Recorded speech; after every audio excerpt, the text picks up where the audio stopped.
black people. Yeah. So he put the sauce on it though. He put some sauce on it. But one thing that did ring true is like Drake was kind of happy with people who were pro not being at that concert.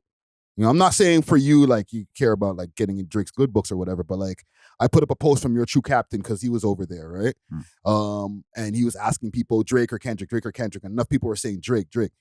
He jumped in the comments, or not in the comments, he jumped in the likes and liked the post. Yeah, Drake did like the recent post, yeah. But then he also did one more because Jagmeet Singh was over at the concert, bobbing it up, you know, not like us, having a good old time.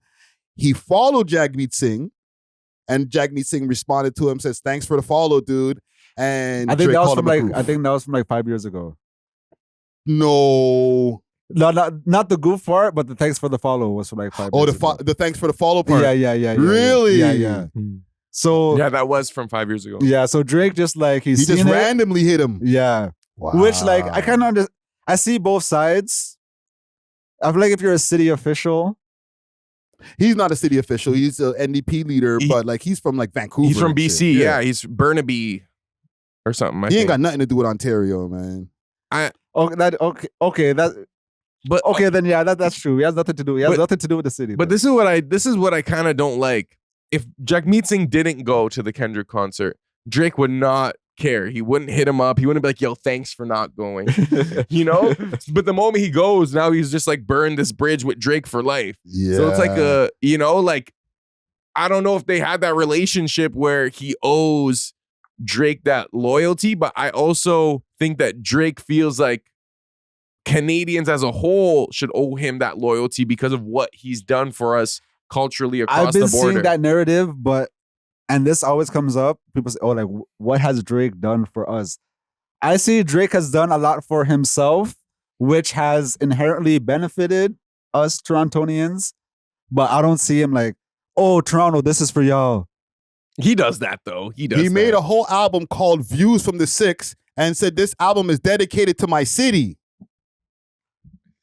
Besides Views, and he did the photo shoot was on top of the CN Tower. Is that okay? No, Drake puts on for the city Holy for shit, sure. man! But I feel like what does that do for me though? That doesn't do anything for me. It makes it where it puts Toronto into conversation. People, when they talk about major cities, they talk about Drake all the time because Toronto, for Americans, is Drake. That's what they know. Yeah, but don't you feel seen? Toronto has always been a major city before Drake. Not as major. I sound like a super glazer. I'm just going by facts. Toronto has always been the biggest city in Canada before Drake. Right. So we're Americans recognizing us. And don't tell me that the Raptors made it happen. Like, we were a shit team, but it took us till 2019 before we got a championship. So okay, so you feel like Raptors. because Drake made Views from the Six, Torontonians should not have gone to the Kendrick concert? I don't think that people should have not went to the concert. Go to the concert, enjoy whatever you want. But like, it was the not like us part, I think, what was getting him, right? People are like yelling not like us, calling them, a PDF file and all that. Like, I'm sure he was kind of cheesed about There are enough people who genuinely believe that Drake is a weirdo. But there's a difference between a weirdo and then being like, yo, you're touching youths. But I don't think anyone believes that he was actually doing that at this point. I feel I feel like people are doing it how like y'all them do when like they're bitter at you, like, oh, you're a PDF file, when like you're talking to like a 20-year-old type thing, you know, like the y'all them are doing that to Diddy right now, because he was dealing with. So I feel like that's just like a narrative people put on you when you like younger. No, I think with Diddy, there was a few people that were actually under the age line that were. There was the one with Jay-Z and stuff that got thrown out, but there was other ones that were people under the age line. You can't be putting that on a man, and it's like, it's just because I'm smashing young 20-year-olds. You know what I'm saying? Like, fam, I didn't touch anybody who was 1'6", or you know what I'm saying? I'm talking to girls, or 1'7". I'm talking to girls who are 21, and now you're calling me a PDF file? He did kiss a 1'7" though, but it does. But we don't have to get to this. And she spoke out about that too, and said like that wasn't nothing. Like, because I don't think that's a big deal either. But I do feel like there are people who genuinely believe that about him.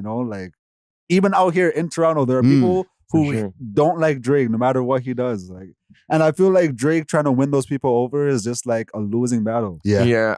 I'm kind of torn because I even hear like what Mucho's saying, maybe more like a cultural cuck, where it's like, even though they had their own diss individually, it did feel like he dissed the city a little bit with the DeRozan bar and like the slang or whatever. Yes. That's me personally. So it's like, if I seen all my friends at a Kendrick, like you been a Kendrick supporter. So it's like, I understood what you, and it was last minute.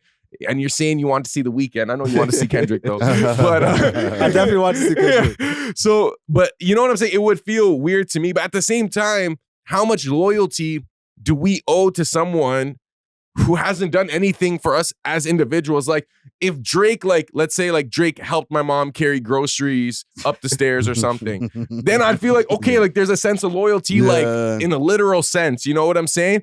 For me, okay, Drake has great music. And you know what? Actually, I'm going to say as a DJ, I feel like Drake has held it down for me my whole career. Like Drake music.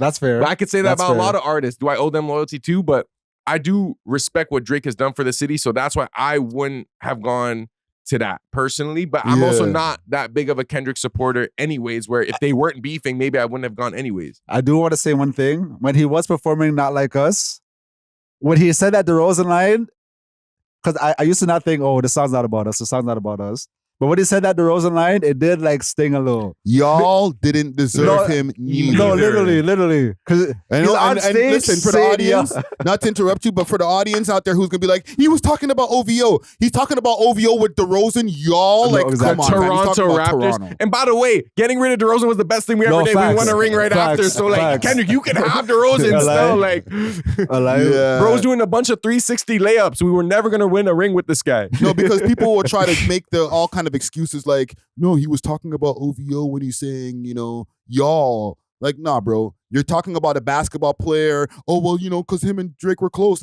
Come on, fam.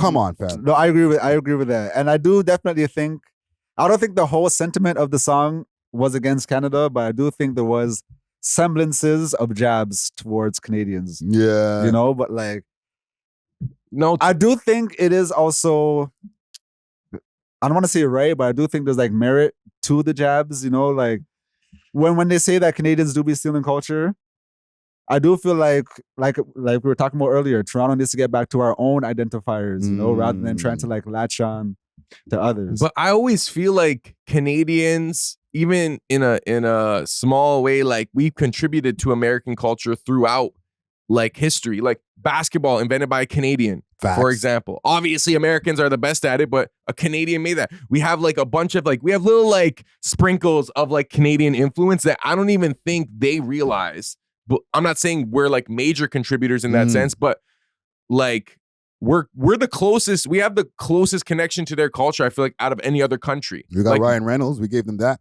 Mike Myers, Jim Carrey, yeah. Drake. I feel like Justin Bieber, Tory Lanez, like I'm about to say those first few guys, we did not need those guys.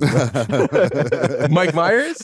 But Mike Myers is a legend. You know what I'm saying? Jim Carrey, legend. Yeah. Jim Carrey, yeah. No, we gave them a lot, fam. We gave them a lot. And I think the way they see it is we didn't need those guys anyways. They were just all right, you know? So why did you give them Oscars and all types of shit? And Grammy Awards for all The Weeknd and all these people? Like, these are all Canadian contributors. Shania Twain, yes. Don't give them nothing then. They're not American. I feel like people look at them like, not black sheep, but like token. Like, oh, the ones that got away type thing. Like, oh, you guys just escaped Canada, you know? Like, I think they just consider them American. Yeah. Well, and I think the problem is the Canadians that make it eventually like assimilate to America. Yeah. Like a lot of them will leave. Drake is actually here still. Everyone knows where Drake lives. Yes. He is very much in the city. Yeah, but he started off his career more assimilated to American culture. I was about to say that. And then started to seep. Houston, Atlanta, Vegas. Houston, Atlanta, Vegas. This guy combined all three that stuff. Right? He did all of that first until everybody got used to him. And then he started saying ting and wagwan. Like, it was post, and I know exactly the timeline. It was post Nothing Was the Same. Right? That's when he was like, okay, they like me. I'm kind of locked in. Now I can just do a, hey, ting. yo, wagwan. Like, But that's a better approach than like, let's say Cardinal Official came out the gate like, yo, in Yes. Toronto we say this, like, and then it was just too. Yeah, they were like, who's the Jamaican guy? They weren't saying who's the Toronto guy. They were like, who's the Jamaican guy? Right? So, but yeah, listen, salute to Kendrick Lamar, okay? Great concert, I guess. Amazing show. Right? I'm glad everything went down safely. You know And what I'm yes, saying? SZA was not lip singing. She was singing. She was singing. I heard her voice live. It was Okay, dope. We Thanks love for hip watching. hop. If you enjoyed this video, please make sure to check out these other videos on the screen and make sure to like and subscribe. We love hip hop.